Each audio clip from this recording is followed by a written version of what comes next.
আপনি গভর্নমেন্টকে এখনো সেভ করতে চাইতেছেন বা গভর্নমেন্টের নিয়ে এখন কথা বলতেছেন, কিন্তু দেখেন আপনি যখন বিদেশে আক্রান্ত হয়েছিলেন তখন এর তীব্র প্রতিবাদ করছিলেন, কিন্তু এনসিপি নেতা নাহিদ ইসলাম তিনি তখন অভিযোগ করেছেন সরকার উপদেষ্টা পরিষদের ভেতরেও মাহফুজ আলমকে হত্যার অপদস্থ হত্যার সম্মতি তৈরি করা হয়েছে। আপনি এই বক্তব্য নিয়ে ভিন্ন মত পোষণ করছেন, এরকম আমরা শুনি নাই।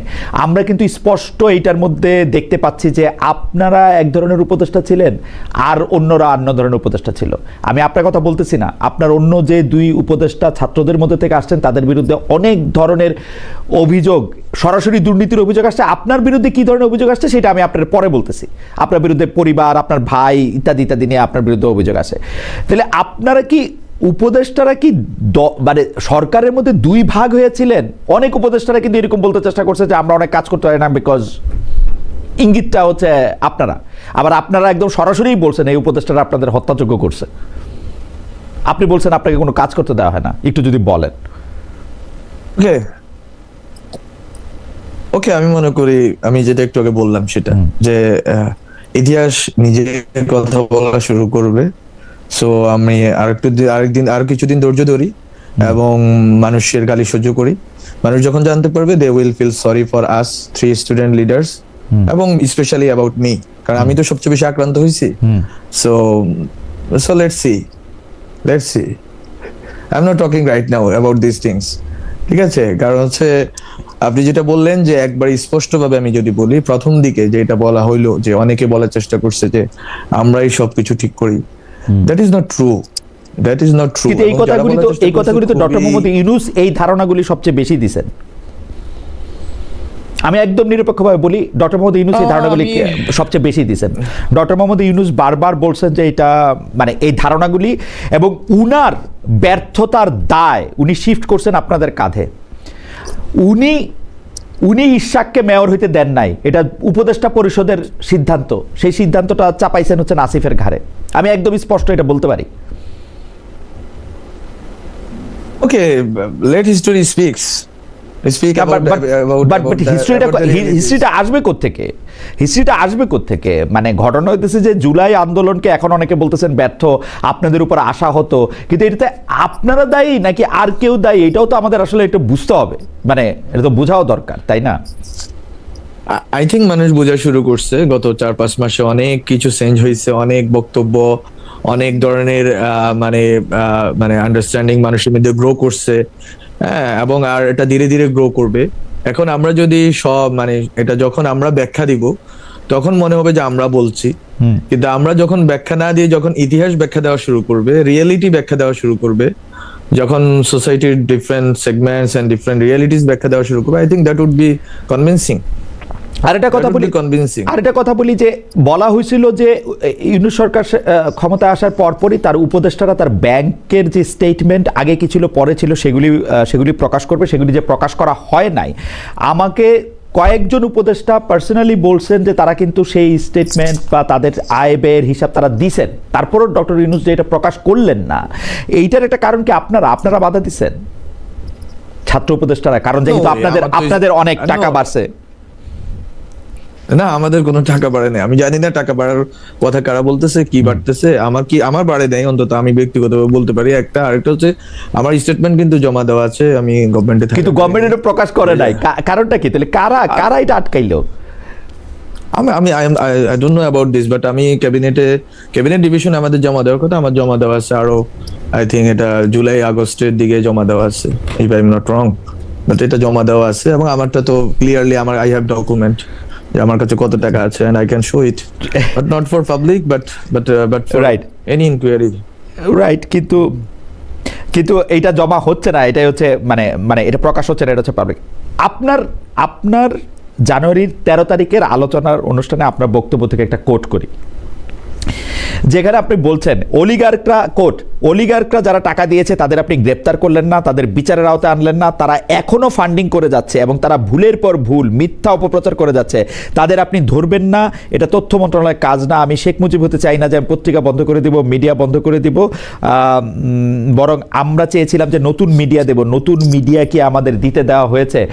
মাহফুজ, আমি যে জিনিসটা বিশ্ববিদ্যালয়ের মানে ব্রাদার টু ব্রাদার, আপনি যেহেতু আমার অনেক পরে আসছেন সেই জন্য আমি সাংবাদিকতার বাইরে গিয়ে, আপনি কিন্তু অনেক কথা বলতেছেন মাহফুজ, মানে শুরু করতেছেন কিন্তু ভিতরের কথাগুলো আপনি বলতেছেন না। এটাকে আপনার, যেমন এর চেয়ে বেশি আপনার কি করবেন, আপনি এর চেয়ে বেশি আর কি বলবেন? যারা টাকা দিতেছে তাদেরকে গ্রেফতার করতেছে না, ভুলের পর ভুল করতেছে, ফান্ডিং করে যাচ্ছে, নতুন মিডিয়া করতে দিতেছে না। সো আপনি মানে এই বার্তাটা আরেকটু পরিষ্কার করে দেওয়া উচিত কিনা, আপনার কাছে কি মনে হয়? আমি কিন্তু স্পষ্ট বুঝতে পারতেছি আপনি কি বলতেছেন, এটা কি সাধারণ লোকজনও বুঝতে পারতেছে এই কথা? আমি তো বললাম লেট হিস্টোরি স্পিক। আমি একটু বলি, সেটা হচ্ছে আমি আজ এই তৃতীয়বারের মতো কথা বলতেছি গভর্নমেন্ট থেকে নামার পরে। এই যে this is my third time যে আমি কথা বলতেছি। সো ইউ ক্যান সেন্স আমি হচ্ছে ডিসেম্বরের 10 তারিখে নামছে, 11 তারিখে, এবং আজকে হচ্ছে জানুয়ারির 22 হ্যাঁ। আমি মাত্র তিনটা পাবলিক স্টেটমেন্ট মেক করছি। এখন this is the third time I am making one, so another one. So basically আমি তো বললাম ইতিহাস, বাস্তবতা এবং মানুষের অনুসন্ধিৎসা সবকিছুই এটা নিয়ে আসবে সামনে। আমি বরং মাহফুজের কথাগুলি একটু অস্পষ্ট শোনা যাচ্ছে। মাহফুজ যেগুলি বলতেছেন বা বলছেন, আমি মাহফুজ আবার কোট করি। মাহফুজ বলতেছেন আমাদেরও তো এই বাংলাদেশে থাকতে হবে। Mahfuz correct me if I am রং, আমি মাহফুজকে কোট করতেছি, কোট, আমাকেও তো এই বাংলাদেশে থাকতে হবে, আমাকেও তো এইখানে এই এত শত্রু পরিবেষ্টিত, এত কম্প্রোমাইজিং এলিমেন্টের সামনে কোনো সাহসী ভূমিকা রাখা কঠিন। আমি যতটুকু সাহস দেখাতে যাব ততটুকুই বলা হবে যে উনি ব্যর্থ। এই জন্যই কারণ হচ্ছে এখানে যদি রাষ্ট্রের আরও অন্যান্য অঙ্গ আমাকে সাপোর্ট না দেয়, যদি দালালি করার অভিযোগে যাকে গ্রেপ্তার করা হচ্ছে সে যদি হাইকোর্টে দাঁড়িয়ে আবার দালালি করার সুযোগ পায়, এটা তো আমার দায় না। আমার মনে হয় যে আপনি এক একটা বক্তব্যে অনেকগুলি পক্ষের দিকে আসলে আপনি আঙ্গুল তুলছেন। এখন আপনি বলতেছেন যে হিস্ট্রি নিশ্চয়ই নির্ধারণ করে দিবে যে কার কোনটা কখন কিভাবে রোল ছিল। আমি আবারও আপনি যখন কাজে ছিলেন, মানে উপদেষ্টা পদে ছিলেন, সেই প্রসঙ্গে আরেকটা প্রসঙ্গে আসি যে অন্তর্বর্তী সরকার গণমাধ্যম সংস্কার কমিশন করে বিশাল সুপারিশ গ্রহণ করলো, তার কিছুই বাস্তবায়ন করেনি। এটা গণমাধ্যম সংস্কার কমিশনের প্রধান কামাল আহমেদ বলছেন। তিনি সবশেষ বলছেন কমিশনের সুপারিশের পর যত সাংবাদিক লাঞ্ছনার শিকার হয়েছেন তার সম্পূর্ণ দায় সরকারের। তিনি আরও বলছেন গণমাধ্যমের উপর মবের ভয়, স্বাধীন সাংবাদিকতা এখনকার সংকট।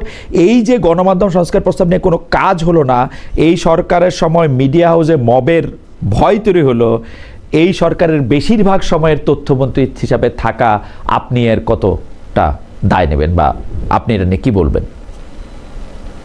খুবই স্পষ্ট আমার হচ্ছে যে এটা হচ্ছে মিথ্যা তথ্য। আমি বারবার কারেকশনের জন্য বর্তমান যিনি সচিব আছেন, উপদেষ্টা আছেন, ওনাকে পাঠিয়েছি। মোট 12টা ফর পাবলিক স্টেটমেন্ট। এটাতে হিস্ট্রির দিকে যাওয়ার দরকার নেই, এটা একবারে স্পেসিফিক ডকুমেন্ট আই হ্যাভ। সেটা হচ্ছে মোট 12টা আপনার আশু করণীয় সংস্কারগুলোতে হচ্ছে স্বল্পমেয়াদী, মধ্যমেয়াদী এবং দীর্ঘমেয়াদী, এই 3টা ভাগে ভাগ করা হয়েছে। ক্যাবিনেট ডিভিশনকে দায়িত্ব দেওয়া হয়েছে, ক্যাবিনেট ডিভিশন এটা সমন্বয় করবে। সমন্বয়ের ক্ষেত্রে আমার মন্ত্রণালয়ে 12টা সংস্কার প্রস্তাবনা আছে আশু করণীয়। সেটা পছন্দ না হইতে পারে কারো যে এগুলো কি করা উচিত কিনা, বাট এটাই বাস্তবতা যে আমি এগুলোই করতে পারবো 6 মাসে। আমার সরকার তা 5 বছর থাকবে না, আমার সরকার 6 মাস 7 মাসের সরকার। সো আমি যদি এগুলো করতে পারি 12টার মধ্যে আমি আমার জানা মতে আমার কাছে যে ডকুমেন্ট আছে এই ডকুমেন্টে আমি 7টা সম্পন্ন করে দিয়ে আসছি। 7টা 12টার মধ্যে, মানে 12টা আমার করণীয় ছিল, এর মধ্যে 7টা করে দিয়ে আসছি। আর বাকিগুলোর জন্য সবগুলো পেপার প্রসেস আমি করে দিয়ে আসছি সবগুলোর জন্য। এবং আমি আপনি তো নিজেই বলতেছেন যে 4 মাস আপনাকে কাজই করতে দেওয়া হয় নাই, কারণ কামাল আহমেদ সাহেবের না আমি একটু বলি, এই 4 মাস যে কাজ করতে দেওয়া হয় নাই, দেখেন সাংবাদিকতা সুরক্ষা আইন যেটার কথা তা কামাল ভাই বলার চেষ্টা করতেছেন। আমি আরেকটা মানে একটা বক্তব্য কারেক্ট করে দিই, সেটা হচ্ছে আমার আমলে, মানে আমি যে সময় ছিলাম ফেব্রুয়ারি 28 টু ডিসেম্বর 11, এই সময়ের মধ্যে কোনো মিডিয়া হাউসে মব হয়েছে এটা আমাকে দেখান। Not a single one, if I am not wrong, not a single one. And the first one to call, not the advisors, if I'm not wrong, not the advisors, first one to call Mahfuz Anam, Matiur Rahman and others, যারা আক্রান্ত হয়েছেন তাদের, that was me. The person who went to Daily Star thrice, তখন 3বার গেছি Daily Star তখন তার আপনি উপদেষ্টা না, আমি দায়িত্বে, তখন আপনি দায়িত্বে ছিলেন না। আমি উপদেষ্টা না, but again I feel আমার এই দায়িত্বটা আছে যে আমি যেহেতু সাবেক তথ্য উপদেষ্টা, একই সাথে আমরা জুলাই অভ্যুত্থানের পক্ষে, এবং এটা একটা স্যাবোটেজ হচ্ছে অভ্যুত্থানের বিরুদ্ধে। শহীদ ওসমান হাদির রাজনীতি, শহীদ ওসমান হাদির যেই শাহাদাত, এই জিনিসটাকে লঘু করার জন্য এই যে একটা অপচেষ্টা সবাই মিলে করলো, কারা করলো এগুলো বললাম, history let history speak. But the thing is, আমরা গেলাম, আমি 2:30টায় গেলাম, ঢুকার চেষ্টা করলাম, চারপাশে এত মব, আমি ঢুকতে পারলাম না, গাড়ি নিয়ে আবার আসলাম বাসায় এসে আবার বললাম যে ঠিক আছে এবার একটু বেশি পোলাপান নিয়ে চলো। তো গেলাম, নুরুল কবির ভাইয়ের সাথে কথা হইলো যে ভাই আমি আসতেছি, আপনি সমস্যা নেই, আপনারা থাকেন, আমরা চেষ্টা করতেছি, কেন কারো প্রবলেম হবে না। তো আমরা গেলাম, আরেকবার গেলাম, তখনও ঢুকতে পারলাম না। তখন আমি আনন্দ সিনেমা হলের সামনে থেকে আমাদের এই যে আমাদের নাহিদ, আসিফ, নাসিরউদ্দিন পাটোয়ারি, ওনাদের সবাইকে ডাকলাম যে আসেন আপনারা সহ সবাই মিলে ঢুকি, আমি একলা গেলে আক্রান্ত হওয়ার সুযোগ আছে। এবং আমাকে তখন নাহিদ বললো ভাই আপনি যাইয়েন না, কারণ আপনাকে টার্গেট করবে, যে মব আপনাকে টার্গেট করবে, they don't like you, so everyone knows they don't like me, so okay, so আমাকে অ্যাটাক করবে। আমি বলছি নো সমস্যা নেই, তোমরা আছো, আমি যাই। সো আমরা তো গেলাম, এখানে তো অন্য কোনো রাজনৈতিক দল, রাজনৈতিক শক্তি, ইভেন গভর্নমেন্টের কোনো দায়িত্বশীল ব্যক্তিকে আমরা দেখলাম না ওই রাত্রে। আমাদের তো এই রিস্ক নিয়ে আমরা গেলাম। সো আমরা এই দায়িত্বটা বোধ করি, এই দায়িত্বটা থেকে আমরা যা যা করেছি, এটা আমি, অনেকে বলে যে ফেসবুকে লেখেন না কেন, কিছু বলেন না কেন, ফিয়ার করেন না কেন, I don't have any fear team and I want to have any, আমার দরকার নাই। বরং আমি ওই টাকা, আমি হচ্ছে যে বসে বসে এখনো রিসার্চের কাজ করি, ওই রিসার্চের কাজে আমার যদি 2 টাকা আমার থাকে, ওইটা ফিয়ারের চেয়ে বেশি আমার আগ্রহ হচ্ছে রিসার্চের কাজ করা, লেখালেখি করা, গবেষণা করা, ওখানে আমার আগ্রহ।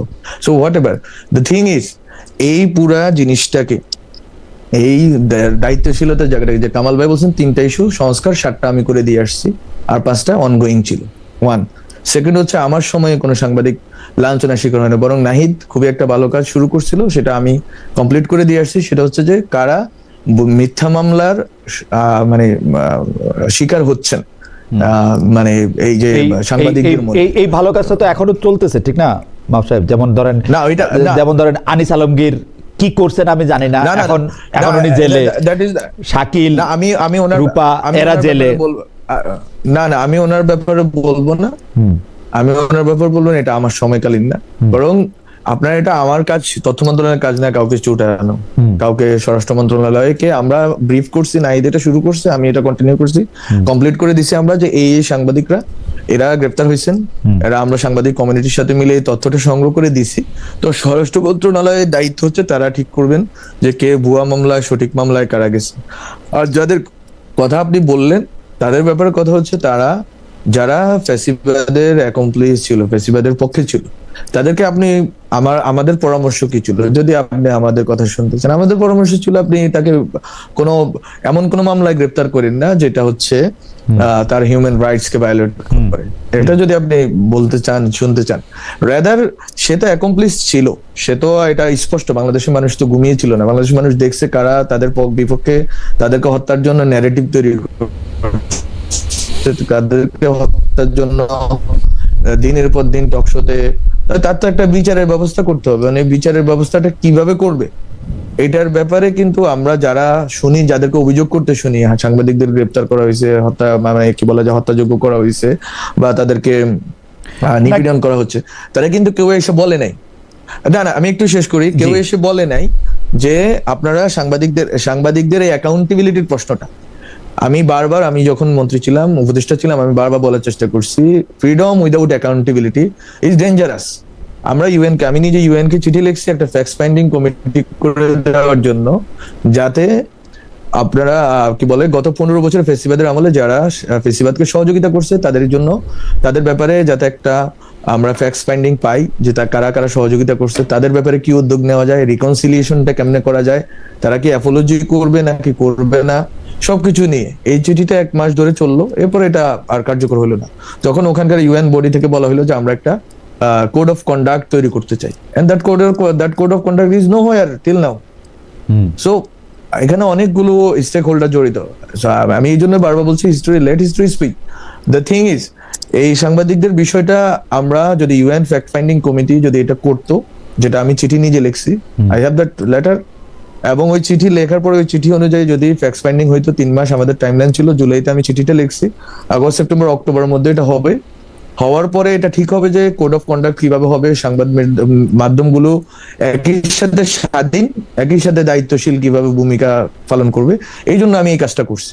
এবং তখন যারা ছিলেন, যারা ওখানে ইউএনএসকোর সাথে বা অন্যদের সাথে মিটিং, আমি এটা বারবার বলার চেষ্টা করছি যে কোড অফ কন্ডাক্টটা সাংবাদিকদেরকেই তৈরি করতে দেন, প্রত্যেকটা হাউসেই তৈরি করুক, যে তারা সাংবাদিকতার ক্ষেত্রে দায়িত্বশীলতা প্লাস যে তাদের স্বাধীনতা কিভাবে নিশ্চিত করবেন, এটা আমি বারবার আমার মানে বিভিন্ন না, কিন্তু এই যে একটা সত্য, এই যে একটা কথা যে আপনি বলেন জান মাহফুজ সাহেব, এটা আমি আপনাকে একটু বলি যে এই যে হত্যার নেরেটিভ তৈরি করা, এখন হত্যার নেরেটিভ তৈরি করা বা হত্যাযোগ্য করে তোলা, এই কথাটা এত ব্রড, মানে আপনার তো আলাদা করে কিছু বলার নাই, আপনাকে কিন্তু আসলে হত্যার নেরেটিভের জন্য দায়ী করা, হত্যাযোগ্য করা, সেটা আপনার ক্ষেত্রেও বহুবার হয়েছে। এইটা কি আসলে করাটা ঠিক হয়েছে? যে ধরেন আপনি একটা লোক একটা পক্ষ নিছে, যেই পক্ষটা আসলে ফেসিবাদের সরাসরি পক্ষে গেছে, আপনি তার বিরুদ্ধে স্পেসিফিক কিছু করেন, সে তো ফেসিবাদের পক্ষে এমনি এমনি যায় নাই, সে দুর্নীতির কারণে গেছে, সে অন্যান্য অনেক কিছু করছে বলেই সে এখানে গেছে, সে কোনো আদর্শগত কারণে কাউরে সাপোর্ট করে নাই। তো আপনি তার সেইটা দেখেন যে সেইটা কইরা সে কি সুবিধা নিছে, আপনি তার বিরুদ্ধে হত্যা মামলা দিতেছেন। আপনি দেখেন এই শাকিল রূপা থেকে শুরু করে আনিস আলমগীর, শ্যামল দত্ত, মোজাম্মেল বাবু, প্রত্যেকের ক্ষেত্রে একই কথা কিন্তু সত্য। এগুলো আপনারা কেন করতেছেন আপনি বলেন?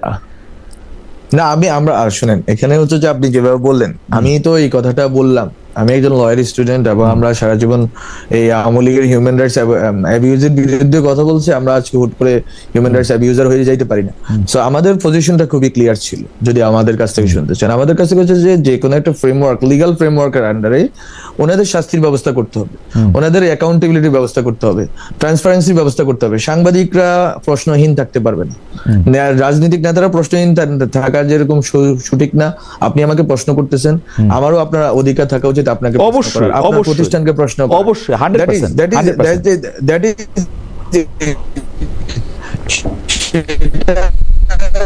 সেটা গত 1.5 বছরে সম্ভব হয়নি, কেননা আমরা বারবার চেষ্টা করা সত্ত্বেও। ফলে আপনি একটা ফ্রেমওয়ার্ক ছাড়া, আর প্রশ্নটা যতটা না আইনের, তার চেয়ে বেশি লেজিটিমেসির, লিগালিটির চেয়ে লেজিটিমেসির কোয়েশ্চেনটা। আপনি এই বাংলাদেশে একটা পুরা ইনস্টিটিউশন, সবগুলো ইনস্টিটিউশন, একটা তো না, সবগুলো ইনস্টিটিউশন সেজদা দিয়ে দিয়েছে হাসিনার কি বলে পায়ে। এই সবগুলো ইনস্টিটিউশনকে আপনি যদি বের করে আনতে চান, আপনাকে কোনো না কোনো লিগাল ইনস্ট্রুমেন্টের মাধ্যমে এটা করতে হবে। কিন্তু লিগাল ইনস্ট্রুমেন্টটা ভুল, এটা আমরা ধরে নিয়ে যদি আগাই, তাহলে লেজিটিমেসির জায়গা থেকে এটা ভুল না, জনগণের সংকটের জায়গা থেকে, গ্রিভেন্সের জায়গা থেকে, এবং জনগণের যে এক ধরনের হতাশার জায়গা থেকে, এটা আজকে পর্যন্ত মানুষ হতাশ, এবং এই হতাশাকে আপনি চ্যানেলিং করতে পারতেছেন। আমি জানি না পরবর্তী সরকার কিভাবে এটাকে ডিল করবে। This is huge. I have dealed with many movements like hundreds. So আমি জানি মানুষ কোন জায়গাতে আছে। সো বিষয়টা হচ্ছে খুবই সিরিয়াস। খুবই সিরিয়াস। আপনি যদি ওই জায়গায় যান যে লিগেল এবং লেজিটিমেসি, সেইটার অবশ্যই একটা বড় ধরনের, মানে বা আমরা আসলে জুরিসপ্রুডেন্স নিয়েও একটা বড় ধরনের কথা বলতে পারি, কিন্তু আজকের সময় এটা না। কিন্তু আমাদের কাছে মনে হয় যে আপনি যখন আইন নিজের হাতে তুলে নেন, যেটার জায়গা আমি দেখেছি যে আপনি মনে করতেছেন যে এটা শাস্তি হওয়া দরকার, সেই জন্য তার বিরুদ্ধে একটা হত্যা মামলাও চলতে পারে, কারণ সে হত্যা যোগ্য করে তুলছে আরো অন্য 10টা লোককে, বা হত্যার মানে এই জায়গাতে আপনি পৃথিবীর সব মানুষে আপনি এটাতে ফিট ইন করতে পারবেন, সব মানুষে ফিট ইন করতে পারবেন। That is not what I was talking about. আমি এটা আমি বলি নাই। আমার কথাটা আমি খুবই আবার এক লাইনে বলি। আমি হত্যা মামলা, হরে ধরে হত্যা মামলার পক্ষে কখনই ছিলাম। আমরা যখনই বলার সুযোগ হয়েছে বলছি যে একটা লিগাল ফ্রেমওয়ার্ক লাগবে, তাদের শাস্তি হইতে হবে, দ্যাট ইজ সার্টেন। তাদের অ্যাকাউন্টেবিলিটি নিশ্চিত করতে হবে, তাদের ব্যাপারে দুইটা কিন্তু দুই কথা বলতেছেন মাহফুজ সাহেব। আপনি বলতেছেন তাদের শাস্তি হইতে হবে, আপনি তো বিচারক না। আপনি তাদের অ্যাকাউন্টেবিলিটি নিশ্চিত করতে হবে, তাদের বিরুদ্ধে অভিযোগ গঠন হবে, সেটা কিন্তু অন্য কথা। আপনি কিন্তু ওই 2013 সালে শাহবাগের মতো কথা বলতেছেন, ফাঁসি চাই ফাঁসি চাই। আপনি শাস্তি নিশ্চিত করতে হবে, এটা আপনি কেমনে বলবেন? আপনি তো ইউ আর নট, আপনি তো জাজ না মাহফুজ। শুনেন খালেদ ভাই, আমি as far as I know you were in service, so আপনি এই শাস্তি নিশ্চিত করা, শাস্তির দাবি করা আর শাস্তি দেওয়া, দুইটা যে আলাদা জিনিস আপনি জানেন। Right. আমি যে কোনো মানুষেরই শাস্তি দাবি করতে পারি, এটার জন্য আমি শাহবাগের পক্ষের হয়ে উঠে না। Right. শাহবাগ ফাঁসি চাইছি, সো দ্যাট ইজ টু মানে ডিফারেন্ট। আপনি হুট করে এখন বাংলাদেশে যেটা হয় আর কি, জেনারেলাইজেশনটা শাহবাগ শাপলা, হুট করে আমরা সবাই শাহবাগ শাপলার ভিতরে ঢুকে পড়ি। এটার ভিতর বাইরে থেকে বের হওয়ার জন্য তো চেষ্টা করলাম, কিন্তু পারলাম না। বিষয়টা হচ্ছে কি, বিষয়টা হচ্ছে শাস্তি চাওয়াটা কোনো অপরাধ না। শাস্তি আপনি চাইতেই পারেন, কিন্তু শাস্তি দেওয়াটা যদি আপনি অবৈধভাবে, অন্যায্যভাবে, আনজাস্টিফাইড ওয়েতে কাউকে শাস্তি দেন, তাহলে আপনি বলতে পারেন। এখন মাহফুজ আলম একজনের শাস্তি চাচ্ছে, যদি বলে ধরলাম যে একটা উইদাউট এনি প্রুফ, এটা কি অপরাধ? না, আমি এটা কি মনে করি আপনি মনে করি যে শাস্তি চাওয়ার অধিকার আপনারও আছে, আমারও আছে। কারণ আমি মনে করি আমি মনে করি গত 15 বছরে শেখ হাসিনার ফেসিস্ট হয়ে ওঠার পিছনে যে শক্তিগুলি সবচেয়ে বেশি কাজ করছে, গণমাধ্যম তার মধ্যে অন্যতম। আমি মনে করি বিচারকরা তার সাথে সাহায্য করেছে, গণমাধ্যম সাহায্য করেছে, বিশ্ববিদ্যালয় সাহায্য করেছে। আমি মনে করি যে এগুলি অন্যতম। কিন্তু আপনি যখন তার বিরুদ্ধে অভিযোগ গঠন করবেন, তার মধ্যে একটা মিথ্যা অভিযোগ গঠন করবেন কিনা, সেইটা হচ্ছে আমার কথা। কারণ তার বিরুদ্ধে হত্যার মিথ্যা অভিযোগের পক্ষে, স্পেসিফিক হত্যার অভিযোগ আনা হয়েছে সাংবাদিকদের বিরুদ্ধে। না, মিথ্যা অভিযোগের পক্ষে আমি না। 18 মাস ধরে কারাগারে। যদি আমি স্পষ্টভাবে বলি, মিথ্যা অভিযোগের পক্ষে আমি না। ওকে, বরং আমি চাই যে আপনার পক্ষে থেকে হেল্প করতেছে না, কারণ ডক্টর মোহাম্মদ ইউনূস মিথ্যা অভিযোগের পক্ষে, ডক্টর মোহাম্মদ ইউনূস পক্ষে, তার আইন উপদেষ্টা আসিফ নজরুল পক্ষে, তারা পক্ষে। সেই জন্য তারা এটা থেকে সরাইতেছে না। আমি তাদের বারবার বলছি, তাদের জিজ্ঞেস করছি, তাদের জানতে চাইছি যে আপনি তাদের বিরুদ্ধে হত্যা মামলা দিতেছেন কেন? স্পেসিফিক অভিযোগ আছে তো তাদের বিরুদ্ধে। আপনি যাদের বিরুদ্ধে, প্রত্যেকের বিরুদ্ধে অভিযোগ আছে, কিন্তু দেওয়া হয়েছে হত্যা মামলা। এবং বলে কি জানেন, বলে যে আমরা দেই নাই, দিছে অন্য কেউ। না, এখানে হচ্ছে যে আমি তো বললাম, একটা অভ্যুত্থান পরবর্তী অবস্থায় আপনি যখন পুরো দেশটা ভেঙে পড়তেছে, প্রত্যেকটা প্রতিষ্ঠান ভেঙে পড়তেছে, তখন অনেকগুলো ব্যবস্থা নেওয়া হয়েছে। আপনি ধরেন আপনি আজকে একজন অপরাধীকে ধরবেন, এখন এটা তো হচ্ছে লিগাল। আপনি যতটা না গভর্নমেন্টকে দায়ী করতেছেন, তার চেয়ে আমি যদি বলি, এটা অ্যাবস্ট্রাক্ট শোনাবে, বাট দিস ইজ ট্রু, আমি লয়ার স্টুডেন্ট হিসেবে বলি, তার চেয়ে বেশি হচ্ছে আমাদের লিগাল প্রসিডিউরের প্রবলেম। আপনি প্রসিডিউরালি আপনি কখনোই মোজাম্মেল বাবুকে গ্রেফতার করতে পারবেন না, আজকে চাইলে এখন গ্রেফতার করতে পারবেন না। কিন্তু আপনি যদি হত্যা মামলা দিয়ে দেন, আপনি তাকে এখনই তুলে আনতে পারবেন। সো দিস ইজ হোয়াই এই যে কলোনিয়াল লিগাল সিস্টেম, এটার তো ক্রাইসিস এটা, যে আপনি একটা ফেয়ার লিগাল সিস্টেম আপনার নাই এখনো। এবং আমরা তো অনেকগুলো সংস্কার করছি, আসিফ স্যার চেষ্টা করছে, অনেকগুলো করার চেষ্টা হয়েছে, করা গেছে, কিন্তু এরপরে তো একটা ফেয়ার লিগাল সিস্টেম নাই। আমি আজকে খালেদ মহিউদ্দিন, সে হাসিনাকে সাপোর্ট দিছে, এটা যদি আমি আজকে বলি, এবং এটা যদি আমি কালকে ঢাকা শহরে কেউ দাঁড়ায় বললে যে খালেদ মহিউদ্দিনের আমি ফাঁসি চাই বা শাস্তি চাই, সেটা ঠিক আছে, সেটার দাবির ব্যাপারে কথা বলতে পারে। কিন্তু যদি স্পষ্টভাবে যারা এটা ছিল, আমি তো বললাম এটা পাবলিক গ্রিভেন্স, এই পাবলিক গ্রিভেন্সটাকে চ্যানেলাইজ করে লিগাল ফ্রেমওয়ার্কের অধীনে এটাকে আপনি যে বাস্তবায়ন করবেন এবং তাকে শাস্তির আওতায়, যে কোনো কারণে দুর্নীতি হোক, ট্রান্সপারেন্সি, আরো 10টা ইস্যুতে তাকে আনবেন, সেই সুযোগটা কি বাংলাদেশের লিগাল সিস্টেমে আছে? বরং এই সিস্টেমটা, আমি বললাম এটা অ্যাবস্ট্রাক্ট শোনাচ্ছে, but again this is the crisis of legal system. আমি আপনাকে স্পষ্ট বুঝতে পারতেছি এবং আমি আপনার সাথে সম্পূর্ণ একমত। কিন্তু আমার দুঃখটা কি জানেন মাহফুজ?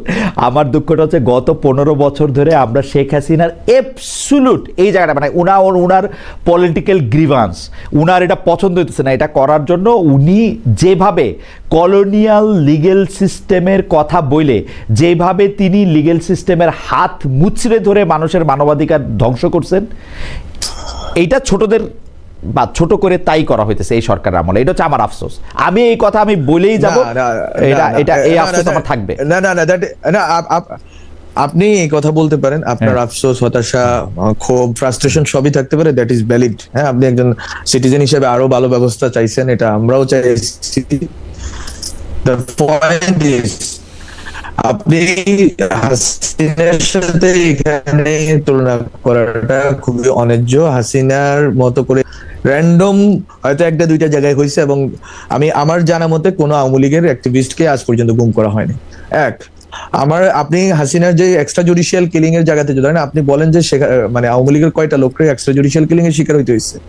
আপনি এই যে পয়েন্টগুলো বলতেছেন, হাসিনার সাথে এটা কোনোভাবে তুলনীয় না। বরং আমি বলি যে এই সরকারের এই আগ্রহটা ছিল যে আপনি লিগাল সিস্টেমে একটা রূপান্তর ঘটাবেন। আমার সিআরপিসি তে চেঞ্জ আনা হয়েছে, পেনাল কোডে চেঞ্জ আনা হয়েছে, আপনার এই জুডিশিয়ারিকে আলাদাভাবে ইন্ডিপেন্ডেন্স দেওয়া হয়েছে একটা, আমি জানি না এটা কি ভালো কি খারাপ হয়েছে, বাট আগে আমরা যেহেতু প্রমিস ছিল এটা হয়েছে, আরো হয়তো সুন্দরভাবে সিস্টেম করে দেওয়া যায়, অথবা এটা সিস্টেমটা চলতে চলতে এটা নিজেরাই শুধরে নিবে, কিন্তু এটা করা হয়েছে। ফলে আমরা 1.5 বছরের মধ্যে সরকারের পক্ষে, আমি বলি সরকারের ব্যাপারে আমার নিজের গ্রিভে অনেক কথা আছে, আমাদের নিজেরই ক্রিটিক আছে, কিন্তু এই ক্ষেত্রে আমি মনে করি হাসিনার সাথে তুলনা দেওয়াটা অন্যায্য এবং একেবারেই অযৌক্তিক। কারণ হচ্ছে হাসিনা কখনোই চায় না যে লিগ্যাল সিস্টেমটা শুধরাইতে, আমরা লিগ্যাল সিস্টেমটা শুধরাইতে চাচ্ছি। আমি নিজে একজন মিনিস্টার থাকা অবস্থায়, আপনি বলেন আমার থাকা অবস্থায় 8 মাস 9 মাসে আমি কোন সাংবাদিককে কল দিয়েছি যে এই রিপোর্ট নামাই পেলো, আমি কাকে মানে হুমকি দিচ্ছি বা কাকে বলছি, আমি কোন এজেন্সিকে কাজে লাগাইছি, বরং এটা পুরো একটা কালচার ডেভেলপ করছে যে সাংবাদিকরা নিজেদের মতো করে, ইভেন আমার বিরুদ্ধে কয়েক ডজন রিপোর্ট তারা বের করছে, এবং আমি একবারও রিচ আউট করি না যে ভাই তোরা রিপোর্টটা নামা, বাট আই ডোন্ট কেয়ার। কারণ হচ্ছে যে এটা তো তার অধিকার যে সে আমাকে সমালোচনা করতে পারবে, আমি তো ওই উপদেশটা আমরা ছিলাম, নাহিদ ছিল, সমালোচনা তো করতে পারে, কিন্তু এখন মুশকিলটা হয়েছে যে আপনার মতো করে সবাই চিন্তা করে না, এবং এটা এক ধরনের ট্যাগিং এর রাজনীতি চলে। আপনি এনসিপিতে গেলেন না, বা এনপিএ তো আপনি গেলেন না, যেটা মানে নতুন রাজনৈতিক নেটওয়ার্কস ফর পিপলস অ্যাকশন যেটা হলো, যেখানে আপনার সাবেক সহকর্মীরা বা একসাথে যোদ্ধারা ছিলেন, কিন্তু আপনি আশা করতেছেন নতুন আরেকটা করবেন, মানে আপনি কি মনে হয় কেন মানুষ আপনার কথা শুনতে আসবে যে আপনি এনসিপিতেও নাই, এনপিএতেও নাই? স্পষ্ট আপনি যখন রাজনৈতিক প্ল্যাটফর্ম করছেন তখন আপনার সহকর্মীরা আপনাকে ফেলে বা আপনাকে ছাড়া আরেকটা প্ল্যাটফর্ম করতেছেন। আমি মনে করি যে এটা তো অবশ্যই আমার সাথে কেন আসবে, এখন যেই মানে গঠনটা হয়ে গেছে, যে মানে স্ট্রাকচার দাঁড়াচ্ছে, সেই স্ট্রাকচারটা হচ্ছে এরকম যে আসলে এনসিপি একটা সেন্টার রাইটিস্ট একটা পজিশনে নিজেদেরকে নিয়ে গেছে, এনপিএ মোর সেন্টার টু লেফটিস্ট একটা অর্গানাইজেশন, অথবা মানে এক্স লেফটিস্টদের অর্গানাইজেশন। আর যেটা আপ বাংলাদেশ আছে এটা হচ্ছে এক শিবির, বা যারা হচ্ছে যে এরাও যারা রাইট টু রাইটিস্ট, এই যে মানে ওই ফরমেশনের লোক। সো এখন সেন্ট্রিস্ট যে পজিশনের কথা আমরা বারবার বলে আসছি, আমরা নিউ পলিটিক্যাল সেটেলমেন্টের কথা বলে আসছি, আমরা বারবার বলছি শাপলা শাহবাগ, বা এই যে পুরাতন যে secularism versus Islam, Muslim identity versus Bengali identity, এই যে তর্কগুলো, হিস্টোরিক্যাল তর্ক অথবা ইকোনমিক তর্ক, যে আমাদের ইকোনমিক পলিসি কেমন হবে, সেক্ষেত্রে এনপিএ ভালো কথা বলার চেষ্টা করছে, সোশ্যাল ডেমোক্রেসির কথা বলতেছে, কিন্তু তারা এখনো ইকোনমিক পলিসির ক্ষেত্রে স্পষ্ট কোনো কিছু বলতে পারেনি। সো আমি মনে করি যে এখানে অনেক ধরনের যে এই যে প্রত্যেকটা রাজনৈতিক ফরমেশনের যে সংকটগুলো আছে, যেই মানে তারা যে এই জায়গাগুলোকে অ্যাড্রেস করতে পারতেছে না, এই জায়গাগুলোকে অ্যাড্রেস করার সুযোগ এখনো জুলাইয়ের পক্ষের কারো না কারো আছে, সেই জায়গাটা আমরা নিতে চাচ্ছি, এবং যে জায়গাটাতে আসলে সেন্টার রাইট টু লেফট সবাই আসার সুযোগ পাবে। বাট এগেইন এই জায়গাটা কিভাবে আমরা যেই কথা বলছি মোর ইনক্লুসিভ, যে ইনক্লুসিভিটিটা অন্য জায়গায় নাই, এখন সব জায়গায় এক্সক্লুসিভ হয়ে উঠতেছে, মোর ইনক্লুসিভ হওয়া যায়, মোর ডেমোক্রেটিক হওয়া যায়। আমরা যেটা বারবার বলছি পুরাতন বন্দোবস্তের বাইরে আসার ব্যাপারে, পুরাতন রাজনৈতিক দলগুলোকে চ্যালেঞ্জ করার বিষয়ে, এবং এট দ্য সেম টাইম একটা ভালো রাজনৈতিক বিকল্প তৈরি করার ব্যাপারে আমি মনে করি এখানে কাজ করার সুযোগ আছে, এখনো শেষ হয়ে যায় না। 71-এর পরে অনেক দল হয়েছে যারা একই সাথে মুক্তিযুদ্ধ করছে, কাঁধে কাঁধ মিলিয়ে তারা এই রাজনৈতিক বিরোধিতা করছে। বাট আমি মনে করি জুলাইয়ের ক্ষেত্রে এটা একটা সত্য জিনিস যে জুলাইয়ের পক্ষে অনেকগুলো প্ল্যাটফর্ম আছে, হবে, এবং সবগুলো প্ল্যাটফর্মই জুলাইয়ের ক্ষেত্রে বাংলাদেশের স্বাধীনতা, সার্বভৌমত্ব, অখণ্ডতার প্রশ্নে এক থাকবে, এবং আরো যে রাজনৈতিক কোয়েশ্চেন গুলো আছে। ফলে এটা হচ্ছে যে আপনি কোন ব্লকে আছেন, এই প্রশ্নটা প্রত্যেকে একটা ব্লক বেছে নিচ্ছে, কিন্তু আমি পার্সোনালি আজকে সোয়াসে আমার একটা বক্তব্য আমি দিছি, ওইটা আজকে ইউটিউবে তারা আপ করছে। সো আমি ওখানে বলার চেষ্টা করছি যে অভ্যুত্থান তো আসলে হচ্ছে যে এই বাইনারির ঊর্ধ্বে উঠে একটা করার চেষ্টা করা হয়েছে, আগের যে তর্কগুলো আছে এগুলোকে মীমাংসা করার চেষ্টা করা হয়েছে, এটা আমি প্রথম আলোতে বলছি। ফলে আমি যেই মানে যে ভিশনটা হোল্ড করি, বা আমি যে চিন্তাটা জারি করার চেষ্টা করছি বাংলাদেশ সোসাইটিতে, হয়তো আমি অনেক ক্ষেত্রে মানে কি বলা যায়, মানে ভুল কিছু কথা বলছি, সেই জন্য আমি নিজেও অনেক ক্ষেত্রে মানুষের কাছে অ্যাকনোলেজ করছি যে এটা ভুল ছিল। বাট এই ইভলিউশনের পর্যায়ে আমি যে কথাগুলো বলছি ওগুলোকে অন করে একটা কিছু করা ছাড়া, এটা আমার জন্য আমি মনে করি যে এটা একটা দীর্ঘ মেয়াদী স্ট্রাগল আমি বেছে নিছি, এবং এটা যদি মানুষকে আশ্বস্ত করি, মানুষ যদি আস্থা পায়, মানুষ যদি মনে করতে পারে যে there is still opportunity to bring together a new platform or new political reality, তাহলে আমি কেন নয়, আমি কেন করব না, I will try my best. Okay, একটা প্রশ্ন তো এখন প্রায়ই আসে যে যে আকাঙ্ক্ষা নিয়ে আপনারা শান্তিতে নোবেলজয়ী ডক্টর মোহাম্মদ ইউনূসকে সরকার প্রধান করলেন, সেই আকাঙ্ক্ষা তিনি পূরণ করতে পেরেছেন কিনা, নাকি অনেকেই যে বলেন যে আপনারা একটা অন্তর্বর্তী সরকার না করে আপনারা যদি একটা বিপ্লবী সরকার তখন করতেন, সংবিধান বা বর্তমান রাষ্ট্রপতি এই সিস্টেমটার মধ্যে না থেকে এটা নতুন করে যদি এটা করতেন তাহলে এটা একটা বেটার ওয়ার্ক করতো, বেটার ফাংশন করতো। হাইন্ডসাইট আপনার কি মনে হয় যে আপনারা ডক্টর মোহাম্মদ ইউনূসকে এনে এখানে বসিয়ে এটা ঠিক করলেন, নাকি ডক্টর মোহাম্মদ ইউনূসের নেতৃত্ব একটা বিপ্লবী সরকার করা যেত? এটা তো ঠিক যে ডক্টর মোহাম্মদ ইউনূসের সাথে অনেক আগে থেকেই আলোচনাটা চলছিল, বা ডক্টর মোহাম্মদ ইউনূস এটা জানতেন অন্তত 3-4 দিন 5 দিন আগে থেকে।